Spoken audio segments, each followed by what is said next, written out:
అధికారులు నేతలు ఒక్కటైపోయారా? ప్రభుత్వ భూమి స్వాహా చేసే ప్లాన్ వేశారా? వంకలు దారులు కూడా కలిపేసుకున్నారా? ఇంతకీ ఆదోన్లో జరిగిన ఆ భూమంతరేంటి? కర్నూలు జిల్లా ఆదోని శివార్లలో భూముల విలువ పెరగడంతో బకాసురుల కన్ను పడింది. 10 కోట్ల రూపాయలు విలువ చేసే ప్రభుత్వ భూమిలో ప్లాట్లు వేయడం చర్చనీయాంశమైంది.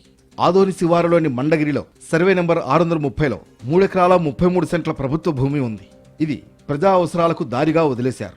అయితే ఉన్నట్లుండి ఆ భూమిలో కాంపౌండ్ వాల్ ప్రత్యక్షమైంది. దారి మాత్రమే కాదు, వంకను కూడా ఆక్రమించి కాంపౌండ్ వాల్ నిర్మించారు. ఈ భూ ఆక్రమణలో కూటమి, ప్రతిపక్ష నేతలు భాగస్వాములయ్యారన్న విమర్శలున్నాయి. ఇంత జరుగుతున్నా అధికారులు పట్టించుకోకపోవడం కూడా అనుమానాలు రేకెత్తిస్తోంది.